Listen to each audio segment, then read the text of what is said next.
하나님 말씀 이사야 30장 23절에서 26절 말씀입니다.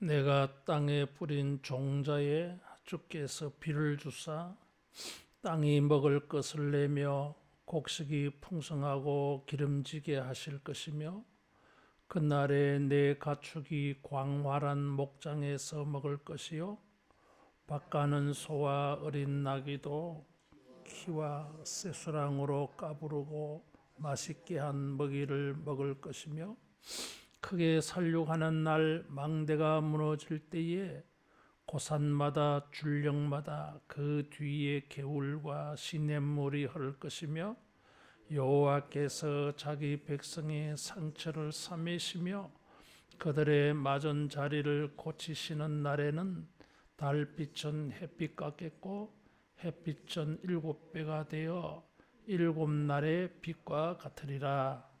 아멘. 26절 말씀에 달빛은 햇빛 같겠고 햇빛은 7배가 되어서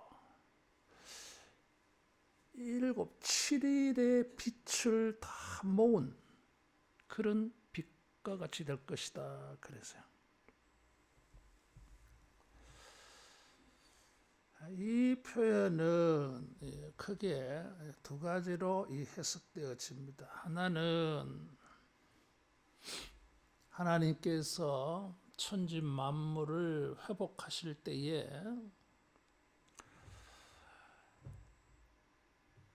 자연계가 완전히 회복될 것이다.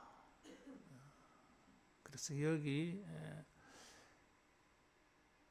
7날의 빛과 같다 그래서요. 하루 한 번 한 날에 이 태양이 비추는데 어느 정도로 밝으냐 하면 일주일의 빛을 다 모은 그 정도로 빛이 밝다 하는 것입니다. 이게. 달빛이 햇빛 같겠고 천지를 창조하실 때에 해가 있고 달이 있어요. 해는 낮을 비추는 것이고 달은 밤을 비추는 것입니다. 여기에도 우리가 생각해 보면 재미난 게 있어요. 밤도 하나님은 뭔가 비추는 것을 주셨다 하는 것을 알 수 있어요. 빛은 낮에만 있는 것이 아니라 밤에도 있어요. 그래서 달이 밤을 비춥니다. 그래서 최소한 칠흑같이 어두운 사람들이 아무것도 할 수 없는 그런 밤은 되지 않도록 최소한으로 하나님이 이 브레이크를 걸어놨어요. 그래서 이것도 하나님의 이 놀라운 은혜입니다. 첫째 날 빛을 주셨음에도 불구하고 밤은 여전히 칠흑같이 어두워요. 첫째 날, 둘째 날, 셋째 날까지는 그 어두움은 칠흑 같은 어두움은 셋째 날까지는 있어. 그래서 밤은 오늘 새벽에 말씀드린 것처럼 침상에서 일어날 수도 없을 정도로 올 수도 없어야 돼요. 그런데 넷째 날 해와 달을 만드셔서 밤도 완전한 어두움은 아니게 만들었습니다. 이게 하나님의 은혜예요. 인생이 아무리 캄캄함을 만난다 할지라도 죽으란 법은 없다 그 말이에요. 달빛이 있어요. 그런데 이사야 30장 26절에는 그 달빛이 무엇이 됩니까? 햇빛이 돼. 그래 뭐예요? 밤이 없다는 거예요. 밤이 없어. 다시 말하면 어둠이 없다 그 말이에요. 밤이 낮과 같다면 낮은 얼마나 밝겠어요? 그래서 여기 완전수 7을 사용해서 더할 나위 없이 완벽하게 밝다. 더 밝게 할 수가 없어. 그래서 더 이상 어떻게 좀 더 밝게 할 수 있는 게 있냐? 없어. 그래서 이스라엘 사람이 표현하기를 7날에 햇빛과 같다 이렇게 한 거예요. 밤도 낮 같고 낮은 더 이상 밝게 할 수 없는 곳이 어디예요 이게? 천국밖에 없어요. 천국밖에 없어.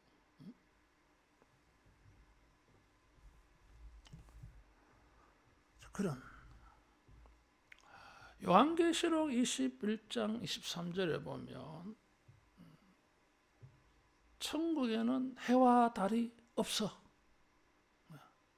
하나님이 광명이야. 하나님은 빛이 납니다. 빛이. 그 빛을 추상적으로는 영광이라고 표현을 해요. 그러니까 해와 달이 필요가 없는 거예요. 하나님이 워낙 밝으셔가지고 해와 달보다 더 밝아 하나님의 빛이.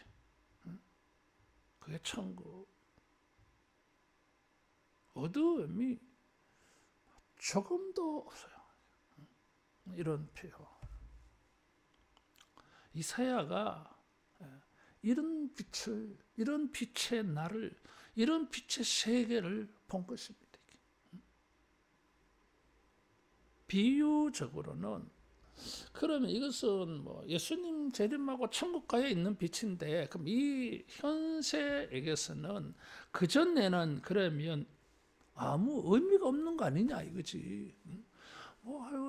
아주 어두움이 없는 날을 말씀하시는데 현세에서는 만날 수 없는 빛을 주님이 말씀하셨을까?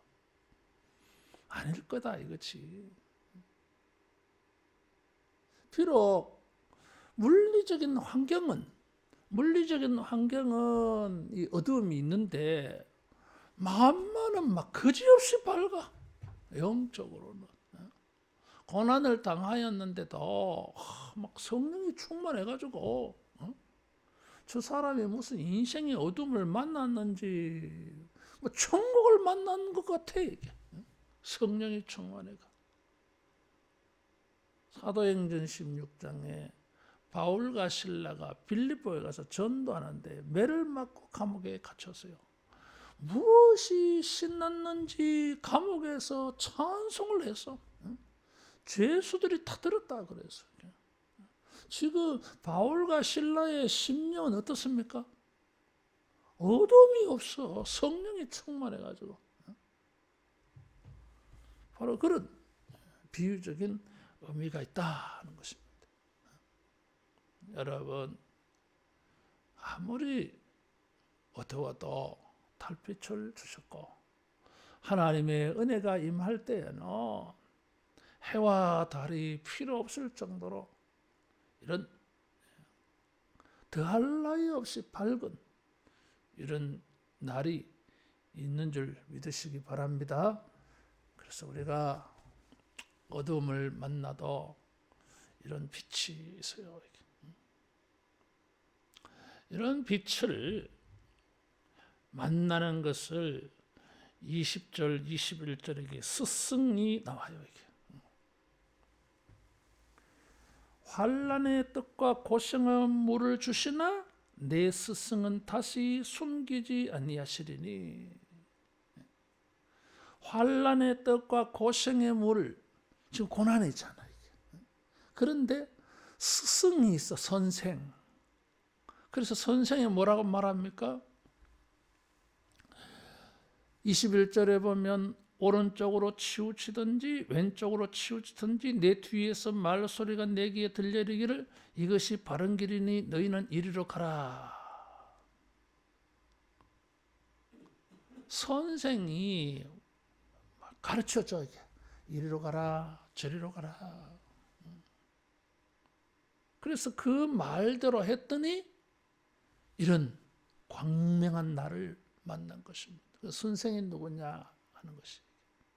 그래서 메시아, 성령님, 말씀, 하나님의 선지자들의 교훈 이런 의미가 있어요. 우리가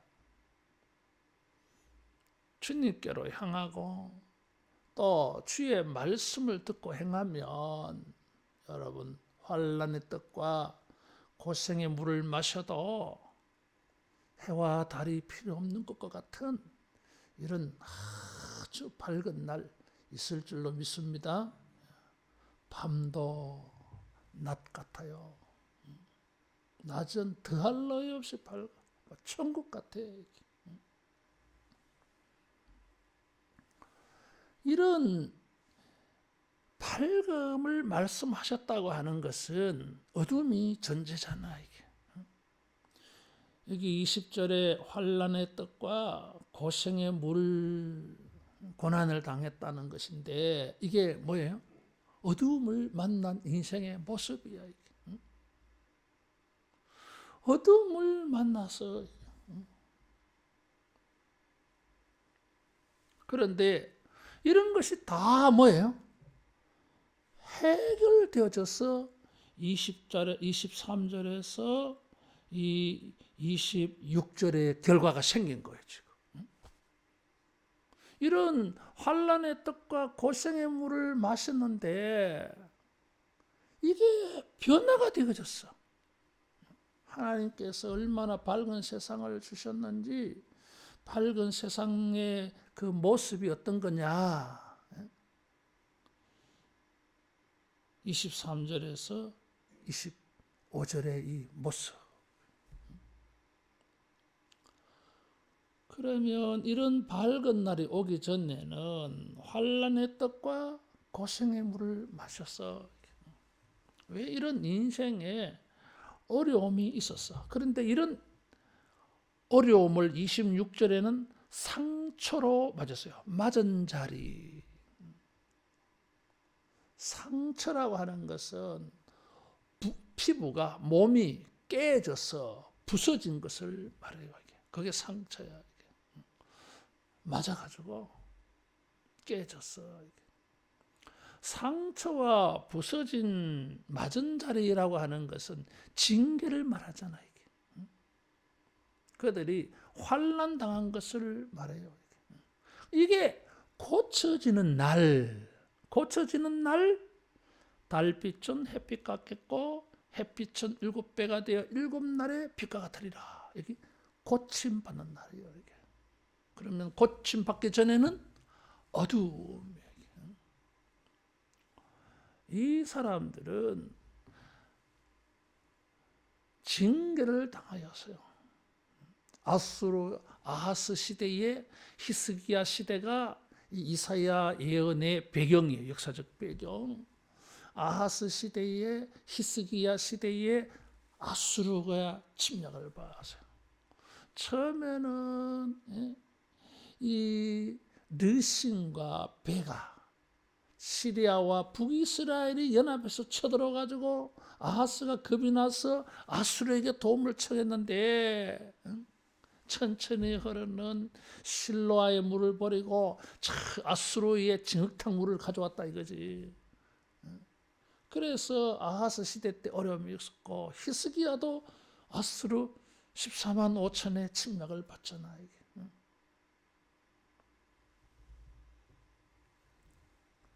그게 이 세상으로부터 두들겨 맞은 상처야. 또 한편으로는 이 사람들이 이런 위기를 당하였을 때에 하나님이 징벌을 내려서요.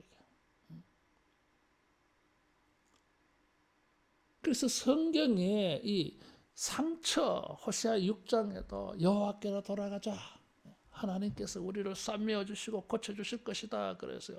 그 상처가 아수르에 의한 상처이기도 하지만 이들이 하나님 앞에 징벌을 받은 상처이기도 해요.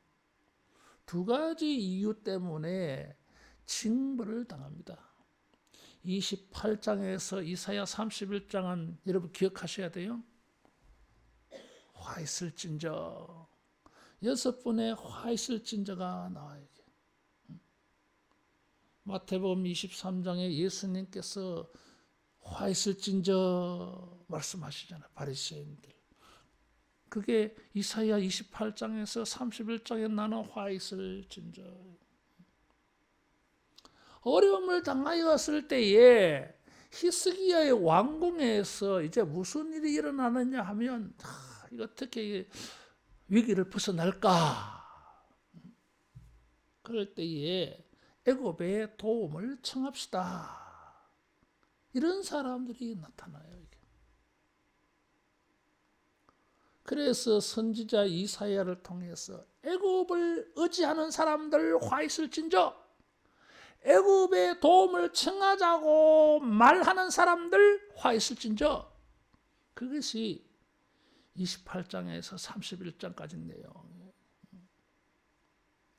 그 당시에 애굽은 힘이 있지 않아요.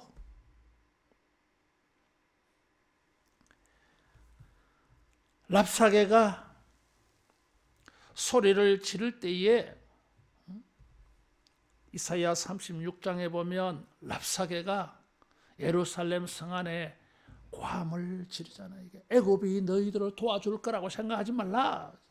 애굽 힘없어. 맞아요. 이 당시 애굽이 힘이 없어요. 이디오피아의 지배를 당하고 리비아의 지배를 당하는 힘이 없는 시대 때였어요. 이게. 근데 이 애굽이 가만히 보니까 저 아수르가 아주 강력하니까 계속 난마하면은 애굽까지 쳐들어올 것 같아 이게. 그래서 이 애굽이 괴계를 만듭니다. 블레셋을 충동질 해가지고 이 팔레스틴 지역의 나라들을 충동질을 해요. 이게. 너희들이 연합해서 아수르 막자. 우리 같이 동맹을 맺자. 이런 제안이 들어온 거예요. 그리고 나중에 애굽이 싹 발을 뺍니다. 이게 싹 발을 빼요. 이게 이 랍사게가 애굽이 너희들을 도와줄 거라고 생각하느냐? 랍사게는 이미 알고 있는 거예요 지금. 그런데 누구는 몰라요? 이스라엘은 모르는 거야. 히스기야는. 그걸 모르니까 사람들이 애굽의 도움을 청합시다. 강력한 나라라고 지금까지 알려졌으니까. 그리고 우리가 다 힘을 합치면 아수르 막아내지 않겠느냐. 뭐 이런 생각이거든. 그래서 이 히스기야가 거기에 넘어가요. 이게 신하들 가운데 친애굽파가 많기도 하고 그것에 대해서 하나님이 이들을 징벌하십니다. 이게. 왜 애굽의 도움을 청하느냐? 애굽의 도움을 청하러 가지 말라 하지 않았느냐? 왜 거기서 구원받았는데 다시 애굽 속으로 들어가려고 하느냐? 모세 때부터 안 된다 그래서 그것은 안 돼. 그거는 어디 도움을 청할 데가 없어. 애굽의 도움을 청하느냐? 너희들 혼나볼래? 그래서 아수르의 정복을 침략을 하나님이 도와주지 않아. 그래? 그럼 너가 애굽 믿고 해봐라. 그러면 나는 빠질게. 그랬더니 애굽이 발을 싹 빼버려요 이게. 그러니까 위기를 당한 거예요 지금. 애굽을 도움을 받아서 중동의 나라들이 힘을 합쳐서 아수르를 막아내려고 했는데 애굽 믿고 블레셋이 주동하는 것처럼 해서 앞에 누구를 내세우느냐면 유다를 내세운 거예요 이게. 근데 애굽이 싹 빠지잖아요. 애굽이 빠지니까 블레셋도 싹 빠지는 거야 이게. 아무것도 모르고 등 떠밀려 가지고 아수르를 막으려고 채로 선봉에 유다가 서버렸어요 이게. 데모할 때 주동자를 싹 빠지고 말이야. 순전한 앞에 내밀어 가지고 하는 거 그렇게 돼 버렸어요 이게. 그래서 하나님께서 이사야를 보내서 화 있을진저 저주로다 그랬어요 이게. 이런 어두움이 온 거예요 이게. 아수르 세상으로부터 어두움이 오기도 하고 위기를 당하여서 하나님을 찾지 아니하였기 때문에 하나님에게 징벌을 받아서 어둠이 오기도 했어. 그것이 30장의 내용이에요. 그 다음에 또 뭘 의지했겠어요? 22절에 보면 조각한 신상, 우상 이런 것을 의지를 해서 황폐해지니까 번영과 번성을 위해서 바알을 찾았던 거예요 이게. 이 사람들이 회개하고 깨닫고 난 다음에는 우상을 불결한 물건 생리대에 버리는 것처럼 버렸다 이렇게 표현했거든요. 굉장히 불결하게 생각한 거지 우상을. 그런데 그전에는 이 불결한 생리대와 같은 이 우상을 이 사람들이 숭배했다는 거야. 그래서 세상을 의지하고 우상을 의지했기 때문에 인생에 큰 어둠이 온 거예요. 이사야가 여기 어둠이라는 단어를 쓰지는 않았지만은 오늘 새벽에 말씀드린 것처럼 칠흑 같은 흑암을 선지자들이 자주 표현을 해요. 캄캄한 어두움. 이것은 하나님의 심판의 모습을 그렇게 어둠으로 표현한 거예요, 선지자들이.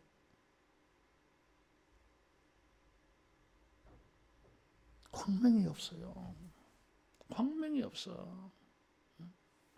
세상을 의지하고 우상을 섬긴 결과 광명이 없어. 인생이나 밝은 구석이 없어요. 그럴 때에 18절에 그러나 여호와께서 기다리시나니 이는 너희에게 은혜를 베풀려 하시며 일어나시리니 이런 너희를 긍휼히 여기라 하심이라. 대저 여호와는 정의의 하나님이시라. 그를 기다리는 자마다 복이 있도다. 이 사람들이 어두움 맞고 매를 맞고 상처가 생겼을 때에 정신이 들은 거예요. 참 사람이 희한해요. 꼭 이럴 때 정신이 들어 이게. 아하, 이게 뭐야 이게. 그래서 이 사람들이 선지자의 말을 듣고 주님의 말씀을 듣고 하나님께로 통곡하며 가. 19절에. 그랬더니 너는 다시 통곡하지 아니할 것이라. 이 통곡은 뭐야? 막 울부짖으며 부르짖는 거예요 이게. 그랬더니 하나님께서 됐다. 그만 울어라 이제. 왜? 은혜를 베푸실 것이라. 응답하실 것이라. 고생의 뜻과 환난의 뜻과 고생의 물을 주시나 이제는 달라질 거다 이거지. 그래서 20절에는 환난의 뜻과 고생의 물을 마시는 어두움의 생활을 했는데 23절에 가면 반전이 일어났어. 자, 이제 밝은 세상이 온 거예요. 밝은 세상이 무엇입니까? 주께서 우리가 뿌린 종자에 비를 주사 땅이 먹을 것을 내며 곡식이 풍성하고 기름지게 하실 것이며 환난의 떡과 고생의 물을 마셨는데 이제는 뭐예요? 막 먹을 것이 막 풍성한 거야. 이게 뭐예요? 밝은 시대가 온 거예요. 경제적으로, 물질적으로, 금전적으로 엄청난 어려움이 와서요. 황폐해져 버렸으니까. 그런데 주님이 밝은 날을 주셔서 고쳐주실 때에는 부요와 풍성함이 있어요. 이게. 여러분, 우리가 주님께서 우리에게 빛을 주셔서 환난의 떡과 고생의 물을 먹다가 이렇게 풍성하고 기름진 것을 먹고 마시게 되는 이런 밝은 날 있을 줄로 믿습니다. 참, 이게 밝은 날이잖아. 인생이 쫙 펴진 거예요 지금. 환난의 떡, 고생의 물을 마시다가 주님께서 이 어두움을 물리쳐 주신 거예요. 여기. 그래서 모든 것이 풍성하고 기름져 이게 밝은 거예요. 밝은 거. 26절에 달빛이 햇빛이 되고 햇빛이 7날에 빛과 같이 되는 것은 이 사람들의 살림살이를 보면 알 수 있어요. 광명이 주어진 거예요. 종말적으로 이런 물질적인 풍성함, 기름짐, 선지자들은 이런 것을 가지고 말세에 천국이 이루어질 때 메시아가 통치할 때의 풍성함을 이렇게 표현했어요. 기름진 거. 여러분, 우리가 주님을 찾고 구하고 부르짖어서 우리의 인생에 가난과 빈곤의 이 어둠이 물러가고 풍성함과 기름진 이런 7날의 축복이 있기를 축원합니다. 얼마나 풍성하고 기름지냐 하면 그날에 내 가축이 광활한 목장에서 먹을 것이요. 자, 이게 하나님이 비를 주시는데 얼마나 땅이 이 초원, 초장으로 바뀌느냐면 광활한 목장이라 그랬어요. 끝없이 초원이야 이게.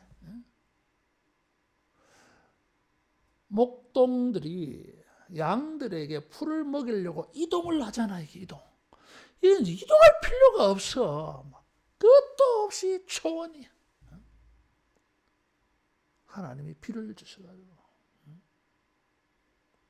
사람만 기름지고 풍성한 것이 아니라 기르는 가축도 풍성해. 그래서 먹을 게 막 끝없이 광활하다 그래서 끝없는 거예요. 끝없는. 가도 풀이야 이게. 다 먹을 수도 없어.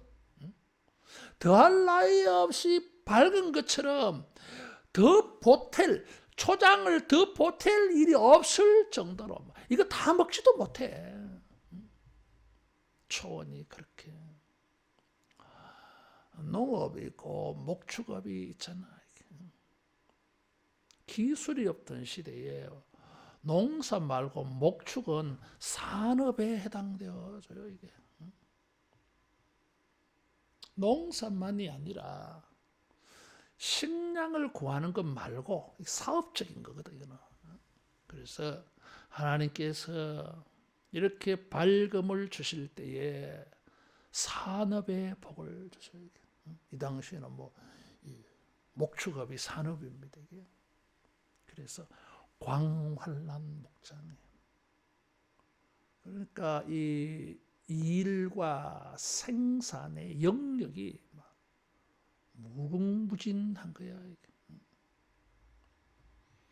밭가는 소와 어린 나귀도 키와 쇠사랑으로 까부르고 맛있게 한 먹이를 먹을 것이며. 그래서 키와 쇠사랑으로 까부르고 이건 뭐예요? 가축들이라고 해서 아무거나 주지 않아.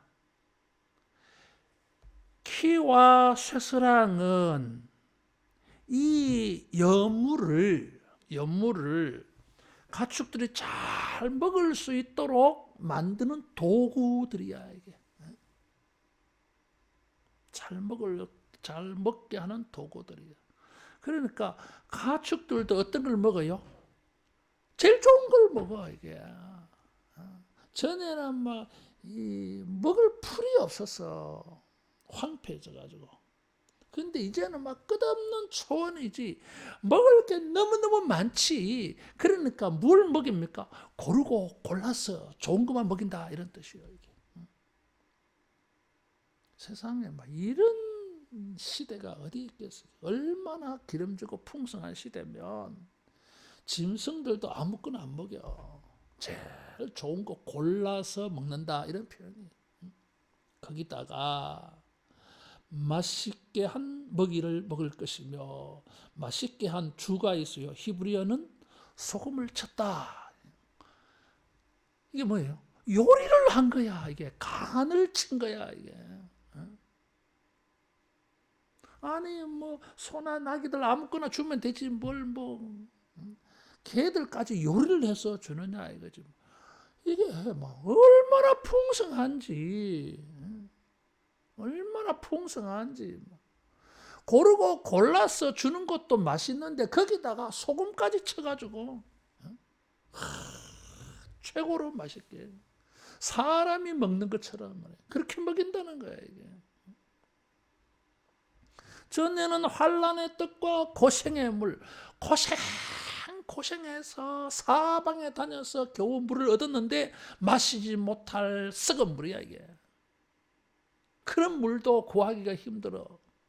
근데 지금 얼마나 풍성한지. 거기다가 25절에 크게 살려고 하는 날 망대가 무너질 때에, 이거는 뭐예요? 전쟁이 끝난 거예요 이게.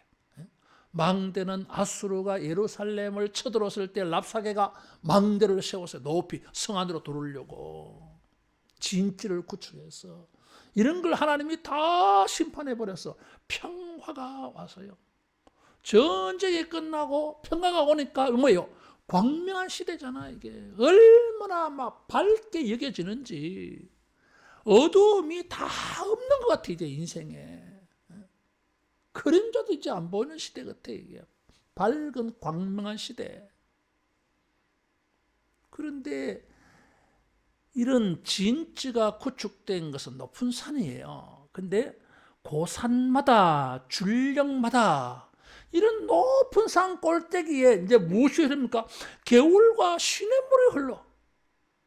높은 산은 물을 구하기가 힘들어요 이게.